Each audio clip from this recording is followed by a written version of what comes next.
ಇವತ್ತೇನು ಪರಿಚಯ ಮಾಡಿಸ್ಕೊಡ್ತಾ ಇದ್ದಾರೆ ನಮಗೆ? ಇದೊಂದು ಅಕ್ಕಿ ನೆನೆ ಗಿಡ ಅಂತ ಹೇಳ್ತೀವಿ. ಏನಿಲ್ಲ ಹೆಸರು? ಅಕ್ಕಿ ನೆನೆ ಅಂತೀವಿ ನಾವು. ಆಮೇಲೆ ಹಾಲು ಬರೋದಕ್ಕೆ ಹಾಲು ಬರುತ್ತೆ ಇದ್ರಲ್ಲಿ. ಹೀಗ್ ನೋಡಿ ಇಲ್ಲೊಂದು ಸಣ್ಣ ಗಿಡ ಇದೆ, ಹಿಂಗ್ ಮುರಿದ್ರೆ ಇದ್ರಲ್ಲಿ ಈ ತರ ಹಾಲು ಬರುತ್ತೆ. ಇಲ್ಲಿ ಬರ್ತಾ ಇದೆ. ಇದು ನೀವು ಬಾಣಂತಿಯರಿಗೆ ಹಾಲಾಗತ್ತೆ ಅಂತ ಹೇಳ್ತಾರೆ. ಇದನ್ನ ತಿರ್ಸಿ ಖಾರ ಮಾಡಿ ಕೊಡ್ತಾರೆ. ಈ ಬಿಳಿ ಹಾಲು ಇದೆಯಲ್ಲ, ಇದು ನರೆ ಹುಳ್ಳಿ ಅಂತ ಇಲ್ಲೆಲ್ಲ ಆಗತ್ತೆ ಕುತ್ತಿಗೆಯಲ್ಲಿ ಇದ್ರಲ್ಲಿ. ಅದಕ್ಕೆ ಈ ಹಾಲು ಹಚ್ಚಿದ್ರೆ ಒಂದು ಬಿಡದೆ ಒಂದು 15 ದಿನ ಹಚ್ಚಿರ್ ಸಾಕು, ಉದುರಿ ಹೋಗ್ಬಿಡ್ತದೆ. ದಿನ ರಾತ್ರಿ ಹಚ್ಕೊಳ್ಬಹುದು. ಆಮೇಲೆ ಇದ್ರದ್ದು ಇದೆಯಲ್ಲ ಸೊಪ್ಪಿನ ಅರ್ಧ ಮುಖಕ್ಕೆಲ್ಲ ಹಚ್ಚಿದ್ರೆ ನೀವು ಮಡವೆ, ಆಮೇಲೆ ಮಚ್ಚೆಗಳು, ಯಾವ್ದಾದ್ರು ಕಪ್ಪು ಅಂತಾರ ಕೆಂಪು ಮಚ್ಚೆ, ಅವೆಲ್ಲ ಹೋಗುತ್ತೆ ನೋಡಿ. ಎಷ್ಟು ಔಷಧೀಯ ಇದ್ರಲ್ಲಿ ಇದೆ.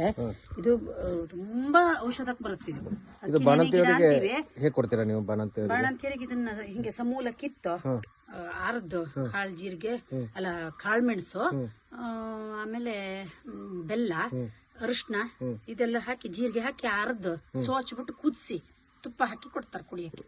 ಖಾಲಿ ಹೊಟ್ಟೆಲ್ ತಗೋಬೇಕು? ಹಾ, ಬೆಳಿಗ್ಗೆ 4 ಗಂಟೆಗೆ ಕೂಡಲೇ ತಗೊಳ್ಳೋದು. ಇದು ಹಾಲು ಕೊಟ್ಟರೆ ಸಾಕು. ಅಲ್ಲ, ಅದು ಅಂದ್ರೆ ಹಾಲು ಚೆನ್ನಾಗ್ ಆಗುತ್ತೆ. ಒಂದು ವಾರದಲ್ಲಿ 1 ದಿವಸ ಹಿಂಗ್ ಕೊಡ್ತಾರೆ. ಆಮೇಲೆ ಸಾರು ಮಾಡ್ತಾರೆ, ತಂಬುಳಿ ಮಾಡ್ತಾರೆ.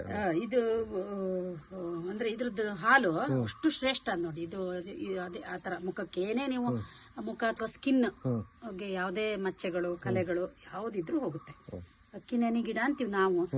ಸುಮಾರು ತರ ಹೆಸರು ಹೇಳ್ತಾರೆ ಸಂಸ್ಕೃತದಲ್ಲೂ, ಅದಕ್ಕೆ ಒಳ್ಳೆ ಹೆಸರೇ ಇದೆ.